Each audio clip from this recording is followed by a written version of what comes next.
आचार्य श्री सुनील सागर जी और आचार्य प्रसन्न सागर जी से दर्शन करने के बाद, चर्चाएं करने के बाद आज दुखद खबरों के साथ साधु शुरुआत करते हैं। हम आज कुछ ऐसी खबरें हैं। शेरनी के पंजे में तीर्थ के अंदर आधा घंटे पंजे में तवारा, पर तीर्थ का सौभाग्य देखिए, उस तीर्थ के कारण उस अजैन की वजह से जान बच गई। नवविवाहित जोड़ा दूसरे की शादी में जा रहा था, वापस नहीं लौट पाया। नीट का एग्जाम देते थे, बेटी कुएं में कूद गई, अब कुएं में कुदा दी गई, दबा दी गई। और एक मंडल अधिकारी, नदी में उसकी पूरी गाड़ी चली गई, उस जैन महिला की। साधर जयजिनेंद्र पुणे के साथ आज यही दर्दनाक हादसे के चित्र देख रहे हैं आप। जब हुंडई क्रेटा गाड़ी साथ सामने चल रहे क्रेटा के अंदर पूरी घुस जाती है उस कंटेनर में, और तीन जो सवार थे, तीनों की दर्दनाक मौत हो जाती है। चंडीगढ़ से चलते हुए वापस ऊना जा रहे थे, शादी के बाद के समारोह के बाद। ये घटना है हुंडई टोल प्लाजा के पास की। प्रत्युष जैन 28 साल के, हर्षिता जैन 26 साल और 63 साल के अधिवक्ता साहब कुछ नहीं पाती। 23 सप्ताह से चल रहे थे, बड़ी खुशी खुशी शादी के लिए ऊना से वापस चंडीगढ़ गए थे, और अब वापस जा रहे थे कि अचानक कंटेनर भाग रहा था और पीछे गाड़ी भी भाग रही थी। अचानक कस के एक खड़ाक करके ब्रेक लगाता है कंटेनर वाला, और गाड़ी नहीं संभल पाती और क्रेटा उसके अंदर घुस जाती है। तीनों की ऑन द स्पॉट मृत्यु हो जाती है। नहीं मालूम था कि 3 माह पहले जो शादी के बंधन में खुद बंधा था और आज दूसरे को देखते हुए गया था, वे वापस घर पे नहीं लौट पाएगा। अधिवक्ता भी जो साथ में गए थे, वे भी सोच नहीं रहे थे कि आज का दिन हमारे लिए अंतिम बन जाएगा। हम किसी के चित्र नहीं दिखा रहे हैं, पर वह हादसे की गाड़ी के टक्कर के दिखा रहे हैं कि गाड़ी को जिसने देखा, पर खच्ची उड़ी गाड़ी को देख कर ही कह रहा था, इसमें कोई बचा नहीं होगा। यह रफ्तार या जिंदगी के हादसे किस तरह का मोड़ में बच जाते हैं, कोई सोच नहीं पाता है। पर ऐसे हादसे हमारे लिए एक बात याद कर जाते हैं, सावधान रहें, सजग रहें, जब सड़कें मौत की राह ना बन जाए। 23 साल की कनिका जैन जयपुर की बात कर रहे हैं। शनिवार सुबह अपने पिताजी के साथ जैन मंदिर गई तो दर्शन करे, पर जब पिताजी लौटे तो वो साथ नहीं थी। हैरान हो गए पिताजी, हम साथ साथ गए थे। अभी अभी उसने नीट का एग्जाम दिया था, और नीट जानते ना, आजकल हमारे जो पेपर लीक हो रहे हैं, इससे कितने बच्चों पर मानसिक प्रताड़ना, डिप्रेशन हो रहा है। कई सुसाइड कर चुके हैं। आज ऐसी हालत हो रही थी, बस लापता हो गई। सीसीटीवी फुटेज को ढूंढने की कोशिश की गई तो मालूम चला कि वह वहां के आगे के कुएं की ओर जा रही है। कुएं तक पहुंचे ना उसकी चप्पलें मिली, और जब अंदर देखा तो उसकी लाश मिली। सोच नहीं पा रहे थे क्या हुआ। डिप्रेशन में परिजन कहते हैं, पर पुलिस दोनों आशंकाओं से देख रही है। वाज इट सुसाइड और वाज इट ए किलर? किसने हत्या की थी उसकी? नहीं समझ पा रही है। पुलिस जांच कर रही है, कुएं में डुबो दी गई या वह कूद गई, जांच जारी है। पर एक सवाल आता है कि हमारी जैन बिटिया आज हमारे बीच में नहीं है। एक युवा दंपत्ति जैन जिसकी 3 माह शादी हुई थी, वह नहीं, और यह नीट का एग्जाम दे चुकी थी अभी, तब भी कहते हैं मानसिक डिप्रेशन क्या था, पिताजी नहीं समझ पा रहे हैं। कहते हैं हाँ पीड़ित तो थी, पर इस तरह से कोई कदम उठाएगी, मंदिर के जाने के बाद ऐसे नहीं लौट पाएगी, नहीं सोच पा रहे थे। पुलिस जांच कर रही है। दृश्य देख रहे हैं, वन विभाग मंडला की रेंजर सोनम जैन, उम्र 36 साल, उनके साथ उनका पुत्र था अभ्यांश जैन, साथ में शिवानी यादव। 4 लोग थे, गाड़ी ड्राइव हो रही थी। ये बात है जबलपुर से मंडला की ओर आते हुए, और यह था बालई नदी के पुल पर। अचानक सामने से बाइक आ रही होती है, उसे कंट्रोल करके उसे जैसे बचाने के लिए मोड़ते हैं, पूरी की पूरी बोलेरो नदी में पड़ जाती है। लोग देखते हैं, उसे आवाज़ आती है तो बचाने वाले आते हैं, पुलिस को फ़ोन करते हैं, तब क्रेन से उसको निकाला जाता है और तीनों को निकाला जाता है। चोटें सबको लगी, रेफर कर दिया गया जबलपुर अस्पताल की ओर सोनम जैन जी को, और कहते हैं 25 से 30 फुट नीचे जैसे नदी के अंदर गिरी, किसी तरह बच पाई।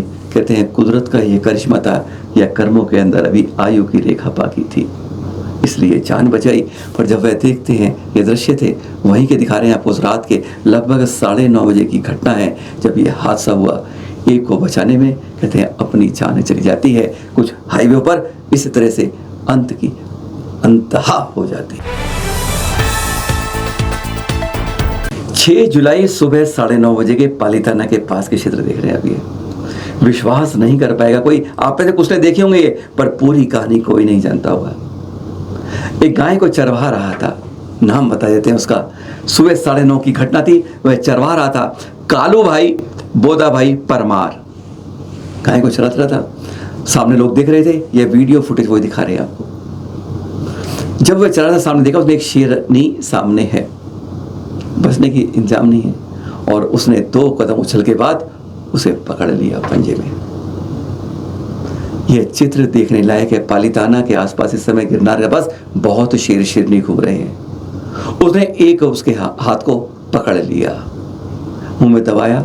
पहले चोट उसके सर पर मारा था पंजा, और फिर गर्दन पर पंजा मारने के लिए बाद वह उसको लेके बैठी रही। वह उसको पता नहीं क्या होश आया। उसने कोशिश की कई बार उसका हाथ निकाल लूं, अपना हाथ निकाल लूं, पर नहीं। पास में उसकी गाय चरवा वाली खड़ी थी जिसको चराने आया था। लोग गांव वाले दूर से वह कह रहे थे हमने फोन कर दिया वन विभाग को, आ रहे होंगे, पर वह जानता था आज जान बचने वाली नहीं है। दृश्य फुटेज साफ वही है। पता नहीं क्या बनवाया उसने उसको सहलाना शुरू कर दिया। आप कल्पना में नहीं सोच सकते, किसी को थर्राते ठंड के अंदर पसीने छूते हैं, लेकिन उसे 2-3 बार सहलाया कि उसने फिर कब्जा गले पर जबड़ा बना जाए, उसने छोड़ दिया। बस उसका हाथ जो मुंह में दबाने की कोशिश कर दी उसे भी छोड़ दिया। अचानक उसने छोड़ के अपने आप को ढीला किया और वह आधा घंटे की इस तरह निकल गया। शेरनी गाय की ओर से चलती हुई चली गई। सपना लगता है ये, पर यह हकीकत है। पालीताना तीर्थ की यही तो कुदरत की ओर से कमाल की बात है कि कहते हैं तीर्थों के अंदर आज भी ऐसी प्रणाली होती है कि मौत सामने आने के बाद ही चपड़े में निकालने वाली छोड़ जाती है। ये शेरनी के बाद इस पर कहते हैं कई है पुलिस वाले जो वन रेंजर बता रहे हैं कि इसकी तलाश जारी है। वन विभाग के आए, पुलिस के लोग आए, उसे थाने भर्ती किया।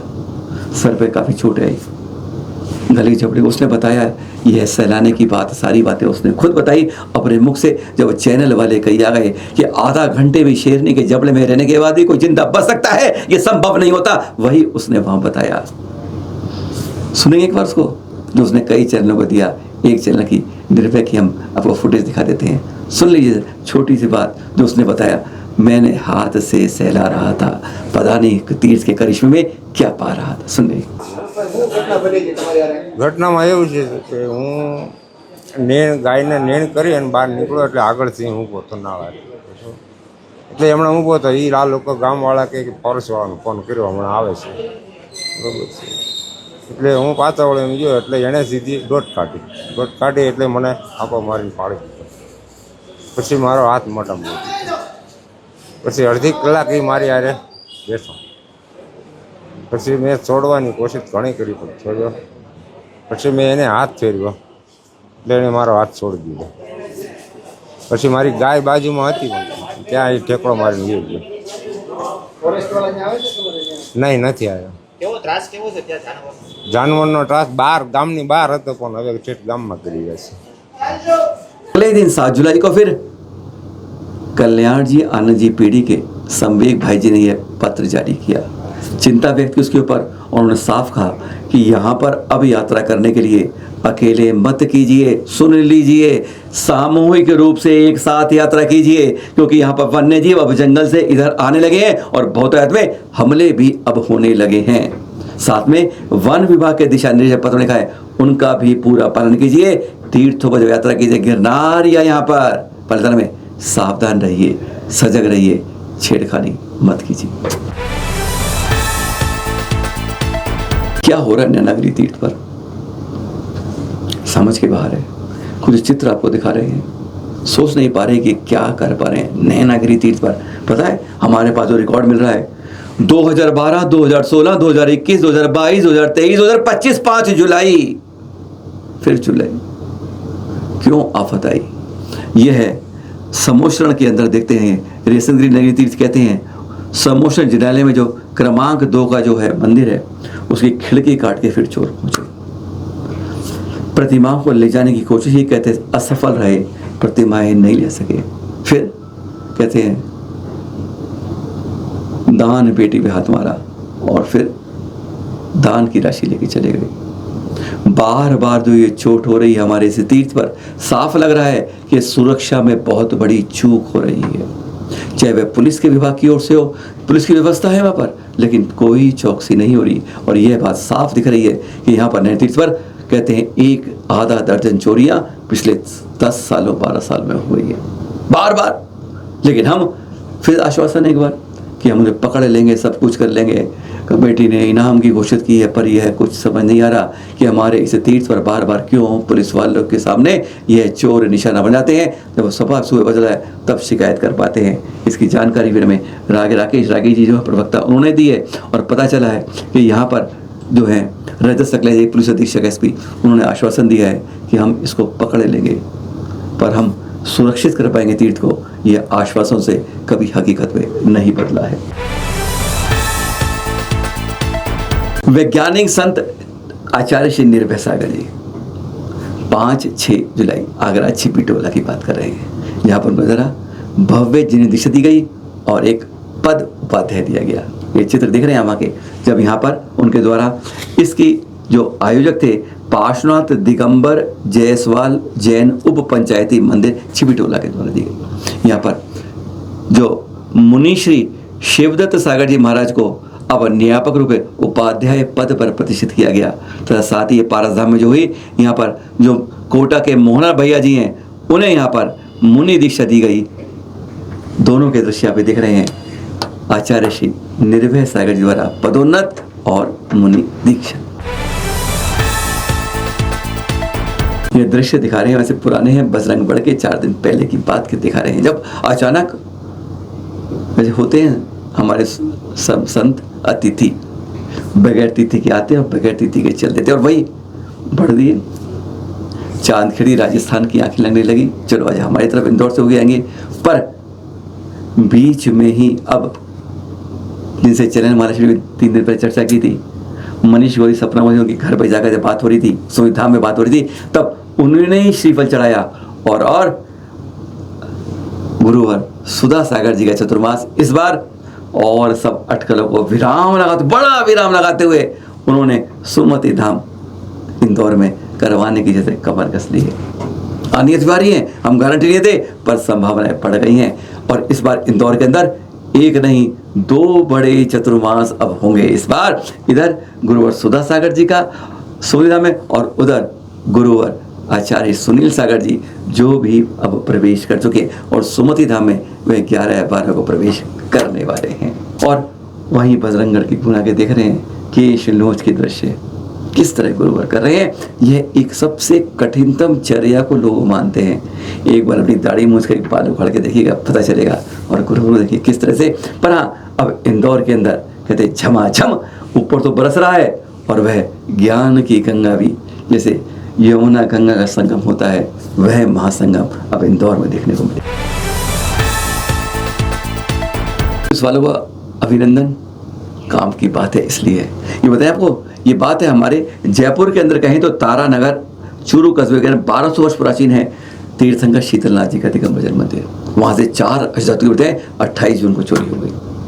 3 इंटरस्टेट के चोर थे, पुलिस ने कसरत दिखाई, और उन 3 अभी प्रतिमाएं पूरी दबिश जारी है, अभी मिल नहीं पाई हैं, पर उन्होंने जल्दी से उन 3 इंटरस्टेट चोरों को पकड़ लिया।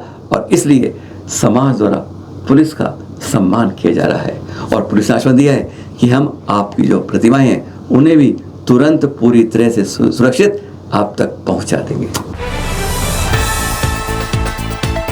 आज का खास दिन मालूम क्या है? हाँ, क्या कहा आपने?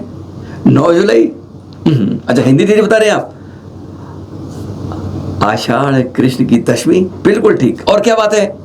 जी हाँ, तब की बात करें तो 20वें तीर्थंकर मुनि सुव्रतनाथ जी के 60 लाख वर्ष बाद मिथिला नगरी में दृश्य दिखा रहे हैं आपको। सबसे बाद में तीर्थ जो जीवंत किया गया, यहीं पर माता वफिला देवी महारानी, उनके गर्भ से आषाढ़ कृष्ण की दशमी को ही जन्म होता है हमारे 21वें तीर्थंकर नमी नाथ जी का, जिनकी आयु थी 10,000 वर्ष। 2,500 वर्ष इस तरह कुमार काल में निकले, और उसके बाद वैराग की भावना प्रवृत्ति होते ही चल दिए संध्या काल के अंदर वन की ओर, साथ में 1000 साथ चले। और कहा जाता है कि आपने 9 माह कठोर तप किया, उसके बाद केवल ज्ञान की प्राप्ति हुई थी। पर हाँ, तप के लिए चले, जन्म जिस दिन, और ये जन्म और तप कल्याणक ही के दिन है उनका आज के दिन, आषाढ़ कृष्ण की दशमी के दिन, है ना। अच्छी बात। फिर हम वही कहते हैं, चलो जी बार बार आपसे कि अपनी wedding date, anniversary date, birth date या कोई और पार्टी डेट भूल जाइए, पर तीर्थरों के कल्याणक जरूर याद रखिए, मनाइए, गीत गाइए, गुनगुनाइए, जाके पूजा अभिषेक कीजिए, पूजा कीजिए, अभिनंदन कीजिए अपने तीर्थों का, तीर्थंकरों का। सादर जय जगन्नाथ।